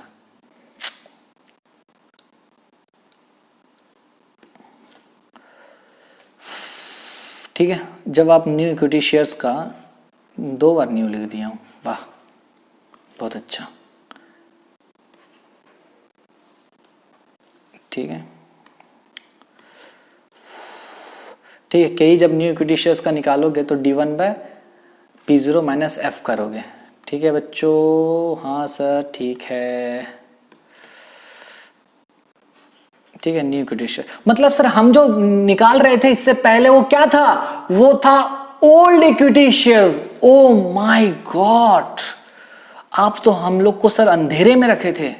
मैंने बोला सर अंधेरे में नहीं रखा था मैं, मेरे को बताना नहीं था, उस समय बताता तो आप कंफ्यूज्ड हो जाते, तो इसीलिए सही समय मेरे को मिला और मैं आपको बता दिया। क्या बता दिया भैया, यहां लिख दो, लिख दो, यहां लिख दो ओल्ड इक्विटी शेयर्स, के ऑफ ओल्ड इक्विटी शेयर्स, ठीक है, समझ में आ गया।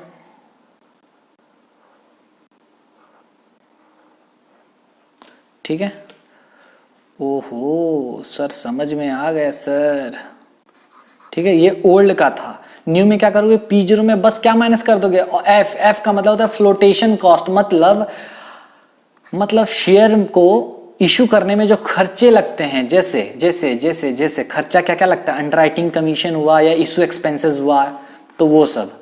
अच्छा मतलब सर वही वाला है, सेल वैल्यू जैसे निकलता है, issue price minus issue expenses, हाँ, flotation cost is nothing but your issue expenses. ओहो, फ्लोटेशन कॉस्ट का मतलब क्या होता है बच्चों, इशू एक्सपेंसेस, आपका जो इशू एक्सपेंसेस होता है वो।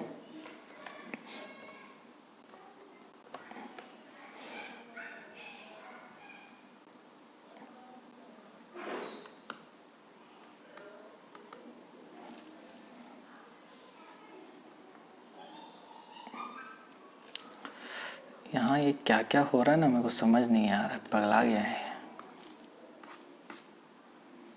ठीक है, चलो फ्लोटेशन कॉस्ट इक्वल्स टू, या फिर इसको बोलो इशू एक्सपेंसेस। ठीक है, उसको बस माइनस करोगे। सर ये माइनस क्यों करते हैं वो तो बताओ सर, क्यों माइनस करते हैं वो तो बताओ न्यू इक्विटी शेयर्स का। अब एक सेकंड बच्चों,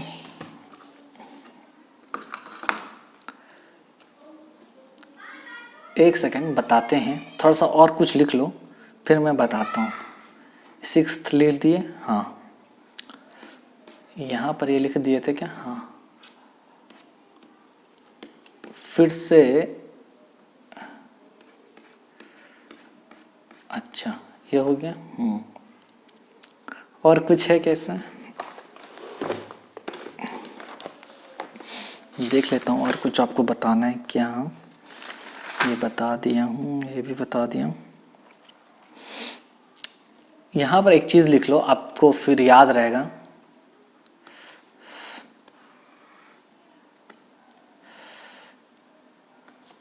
ये किस तरह से निकला है बच्चों, ये निकला है प्रेजेंट वैल्यू निकलता है परपेचुअल एन्युटी का, एनुअल विड्रॉल को डिवाइड करते हैं हम, अभी बताया था के माइनस जी से, तो उसी को देखते हुए ये फॉर्मूला निकला हुआ है।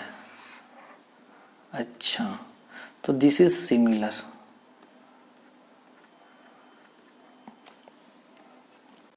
ठीक है, सिमिलर,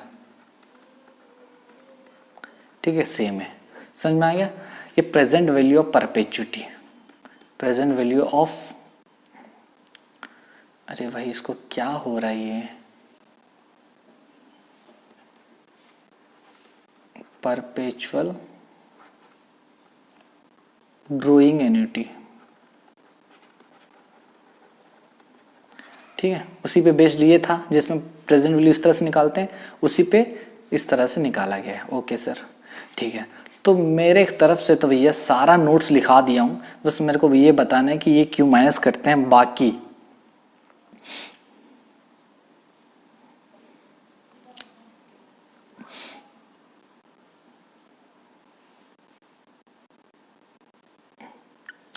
देखो,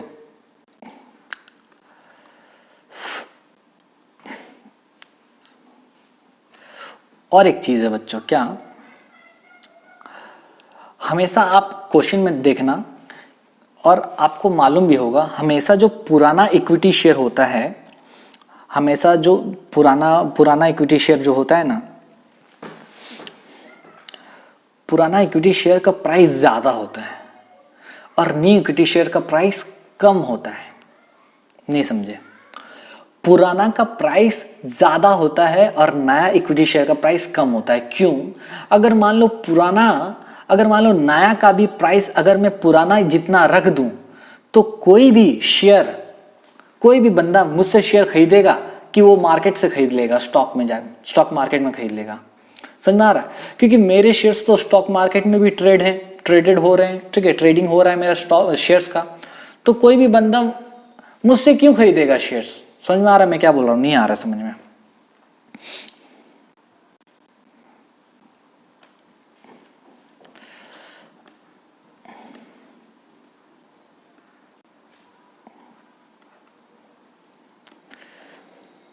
देखो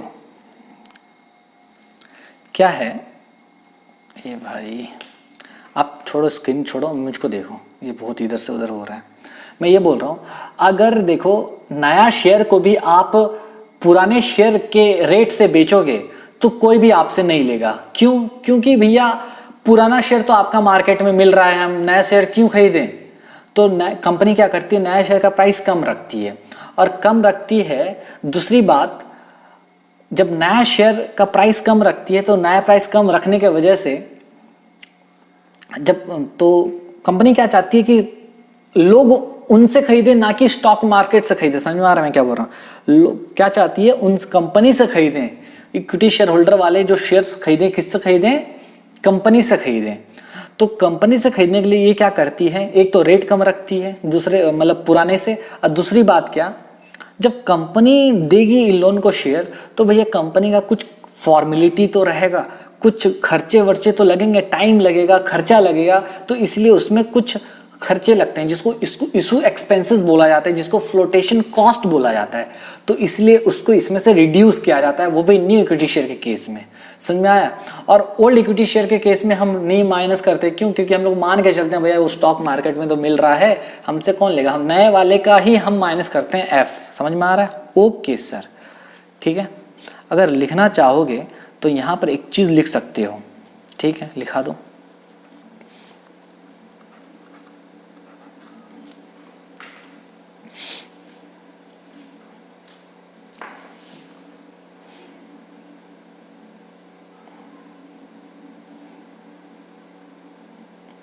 यहां पर क्या लिखोगे,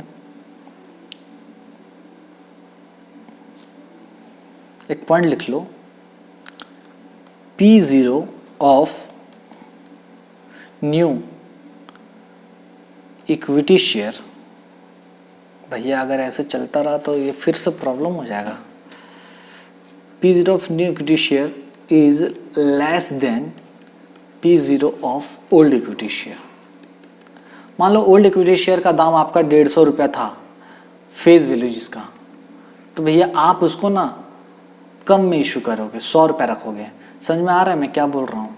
फॉर एग्जाम्पल अगर पहले आप बेचते थे 150 रुपये में एक शेयर, तो आप उसको कम रखोगे, तभी तो लोग आपके पास आएंगे लेने के लिए। जब आपके पास आएंगे तो आपके कुछ खर्चे होंगे, कुछ टाइम लगेगा आपका, इसलिए आप फ्लोटेशन कॉस्ट इसमें से माइनस करते हो। ठीक है, समझ में आ रहा है? ओके, ये समझ में आ रहा है? ओके, हमेशा कम रहेगा और इसीलिए P0 माइनस F लेंगे। समझ में आ गया? ओके,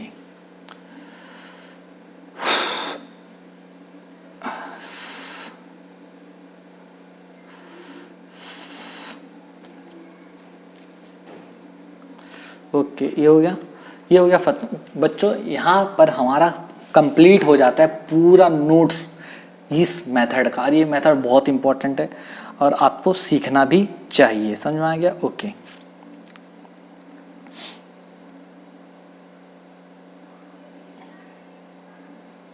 ठीक है। देखो, जब भी कंपनी नया इशू करती है तब इशू एक्सपेंसेस लगता है, लेकिन पुराना शेयर के केस में थोड़ी इशू एक्सपेंसेस लगेगा। समझ में आया? इसीलिए यहां पर पुराने के केस में नहीं माइनस करते हैं, यहां पर माइनस करते हैं। हो गया? चलो अब क्या करेंगे, एक छोटा मोटा 2-3 सवाल कर लेते हैं, उसके बाद हम लोग क्या करेंगे,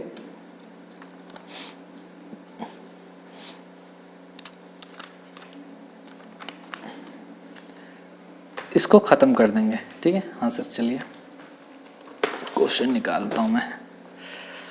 क्वेश्चन इसको रख देता हूं, इसका भी काम खत्म हो गया। ये तो हुआ। चलो अब एक काम करता हूं मैं, और 2 मेथड पढ़ा देता हूं ताकि हमारा कुछ कंप्लीट हो जाए, उसके बाद हम लोग इसका सम कर लेंगे। ठीक है सर? ये समझ में आया बच्चों ये मेथड? हाँ सर, समझ में आ गया। तो देखो यहां पर तो मैं इसका एक समरी बनाऊं, summary of dividend growth model.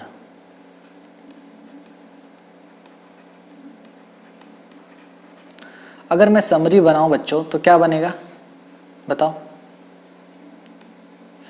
देखो,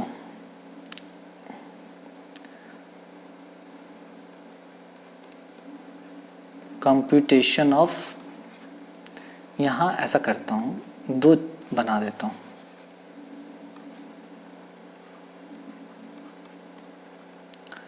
कंप्यूटेशन ऑफ के, किस तरह से के निकालेंगे? के को निकालने का 2 तरीका।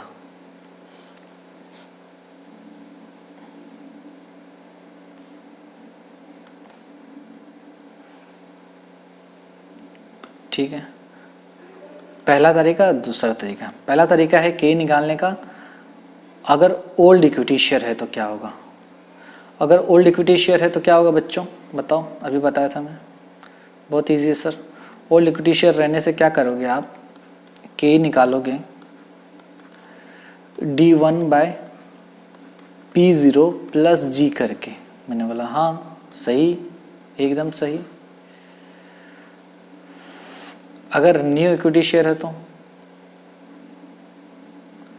न्यू इक्विटी शेयर है तो भैया, न्यू इक्विटी शेयर है तो आप क्या करोगे, के निकालोगे D1/P0 माइनस एफ करोगे। ओहो वाह वाह वाह, इधर जी करोगे। ठीक है, चलो चलो आ जाओ जल्दी, क्यों इतना लेट कर रहे हो। इस तरह से निकालेंगे। हाँ सर, सीखा आपने ये सब चीज़? हाँ सर सीख लिया। ओके, इसमें हमने ये 2 चीज़ सीखा जी, और एक चीज़ सीखा कि ग्रोथ रेट कैसे कैलकुलेट करेंगे, कंप्यूटेशन ऑफ ग्रोथ रेट। तो भैया ग्रोथ रेट कैलकुलेट करने का तरीका पहला था क्या, formula.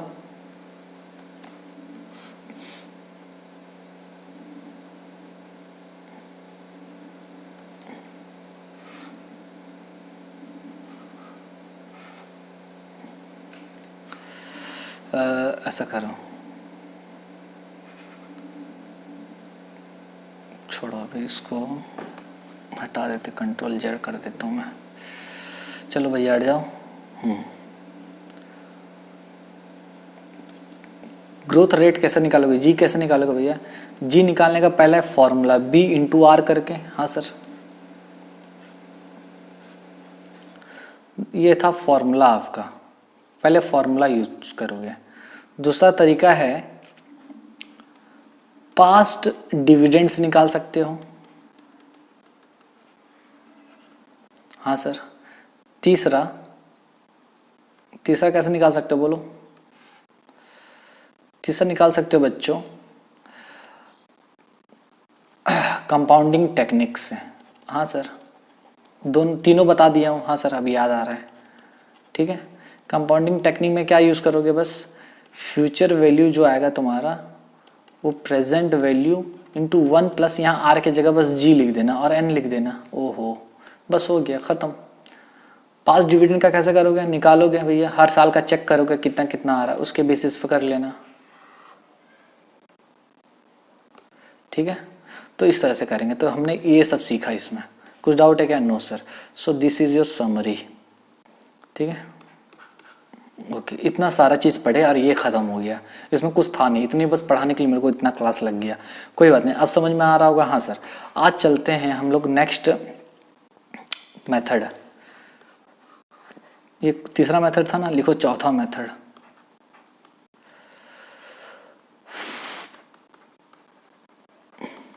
Earning price plus growth approach. ओहो सर, अब देखो तुम खुद बताओ कि मेरे को इसका फॉर्मूला बताओ क्या होगा। अर्निंग प्राइस मेथड पढ़े थे? हाँ सर, याद है। अर्निंग प्राइस मेथड का फॉर्मूला क्या था sir? Sir earning price method का फॉर्मूला था EPS1 में डिवाइड कर दो P0, बस तो K निकल जाएगा। मैंने कहा बस इसमें क्या कर दो, G प्लस कर दो। हैं, बस देखो वो पढ़ लिए तो ये कितना इजी हो गया। बस इस तरह से निकालते हैं। ठीक है, EPS1 का मतलब क्या होता है भैया, पता होगा? Expected EPS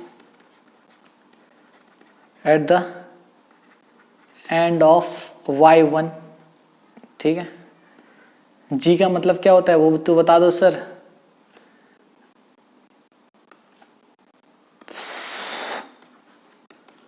constant growth rate sir, constant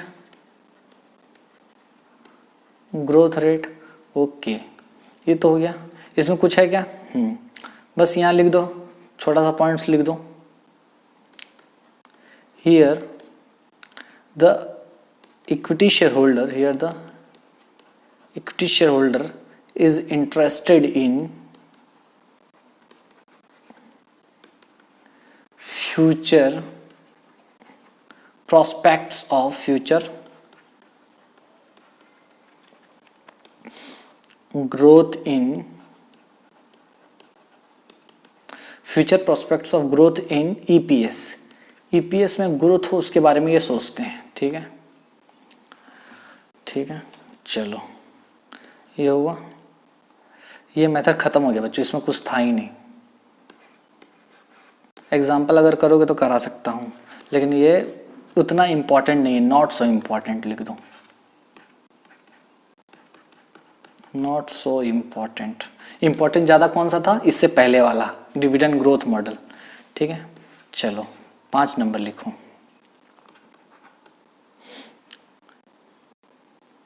capital asset pricing model. ठीक है, विल बी डिस्कस्ड लेटर, बाद में इसको बताऊंगा मैं। ठीक है, ये 5 नंबर है। 6 नंबर लिख लो, realised yield method. Realised yield method, YIELD, realised yield approach. ये क्या बोलता है, देखो ये बोलता है भैया कि आप जो K निकालते हो ना, आप एक काम करो, D1/P0 करते हो, सही है, ठीक है, लेकिन आप एक काम करो, क्या काम करो, आप D1/P0 करते हो, सही करते हो, लेकिन आप एक काम करो ना, इसमें ना D1 में और एक चीज ऐड कर दो। मैंने कहा क्या, आप D1 में ऐड कर दो कि इस साल के मुकाबले पिछले साल के मुकाबले इस साल आपका कितना ग्रोथ हुआ प्राइस में, उसको भी जोड़ दो। अच्छा, समझे, और उसका निकाल लो तो निकल जाएगा। ओहो, समझे, मतलब प्राइस में आपका कितना चेंजेस आया, कितना बढ़ गया, उसको भी आप कंसीडर करो। ओहो, तो ये आ गया आपका क्या, रियलाइज्ड यील्ड अप्रोच। अच्छा, तो यहां पर इस तरह से निकलता है के, तो लिखो वेयर D1 मतलब क्या होता है भैया, नेक्स्ट ईयर डिविडेंड बोलूं। अब D1 मतलब तो अभी समझ में आ रहा होगा आपको, इतना क्लास हो गया। Next year dividend, okay, next year dividend का मतलब है इस साल का एंड का या फिर अगले साल का स्टार्टिंग का। Okay okay okay okay okay sir, ये P1 माइनस P0 क्या होता है सर, इसका मतलब होता है बच्चों, लिखो increase in issue price in 1 year. एक साल में आपका इशू प्राइस कितना बढ़ गया, उसको भी कंसीडर करो। ओहो वाओ, मजा आ गया। अब P0 तो तुम माहिर हो, क्या है, करेंट मार्केट प्राइस, ठीक है, of the share at the beginning of the year. ठीक है, ओके, तो मेरा मेथड हो जाता है यहां पर खत्म। बस एक मेथड बचा जिसको बोलते हैं कैपिटल एसेट प्राइसिंग मॉडल। ठीक है, जिसको जो कि इंपॉर्टेंट है आपके एग्जाम पॉइंट ऑफ व्यू से। ठीक है, तो एग्जाम पॉइंट ऑफ व्यू से बच्चों देखो, एग्जाम पॉइंट ऑफ व्यू से एक ये मेथड वेरी वेरी इंपॉर्टेंट है। ठीक है, एक ये मेथड जो पढ़े थे, इतना टाइम जो लगा, ये मेथड इंपॉर्टेंट है, मतलब ये जो इतना डिस्कशन किया गया है।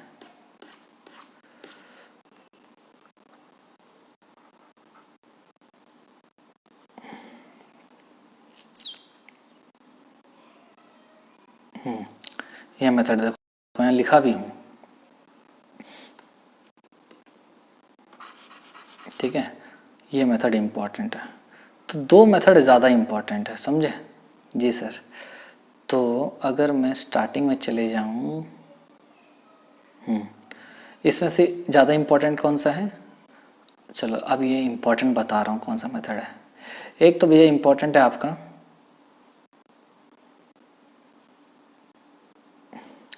एक है इंपॉर्टेंट आपका ये वाला। ये तो देखो, मैं यहाँ पर ये भी कराया हूँ, ये है एक इम्पॉर्टेंट है और ये एक इम्पॉर्टेंट मेथड है आपके एग्जाम पॉइंट ऑफ व्यू से। बाकी भी इम्पॉर्टेंट है, लेकिन ये ज़्यादा इम्पॉर्टेंट है, समझो ना, वेरी वेरी इंपॉर्टेंट। एग्जाम में क्वेश्चन आते हैं तो देखो, वैसे कुछ खास इसमें क्या, कुछ खास प्रॉब्लम है नहीं, बहुत ईजी है सब में, फॉर्मूला सेम टाइप का है ना। ठीक है, बस हमारा कैपिटल एसेट प्राइसिंग मॉडल रह जाता है, उसको सीखेंगे नेक्स्ट क्लास में। और इस क्लास में आपका ये सारा मेथड खत्म हो गया। नेक्स्ट क्लास में हम क्या करेंगे, वो मेथड को नहीं सीखेंगे, हमने जो सीखा है कौन सा मेथड, डिविडेंड ग्रोथ मॉडल, उस पे बेस्ड कुछ एग्जाम्पल करेंगे। ठीक है, हाँ सर ठीक है, चलो तब तक के लिए इतना ही पढ़ते हैं बच्चों, और ज़्यादा मैं आप लोग को बोर नहीं करूँगा। चलो तब तक के लिए बाय, टेक केयर, और ये सबको अच्छे से रिवाइज करो और नोट्स अच्छे से मेंटेन करो। मैं चाहता हूं भैया मेरे बच्चों का नोट्स अच्छे से मेंटेन हो और सब समझ में आए, क्योंकि नोट्स तो आपका खजाना होता है ना। एग्जाम के पहले आपको सारा चीज आपका नोट्स होता है भैया, जितना भी आप सीख लो, जब आप नोट्स मेंटेन करके नहीं उसको देखते हो तो आपको समझ में नहीं आता है। ठीक है, चलो तब तक के लिए बच्चों बाय, टेक केयर, और अच्छे से पढ़ते रहो और प्रैक्टिस करते रहो। चलो ठीक है, बाय, टेक केयर एंड खुदा हाफिज।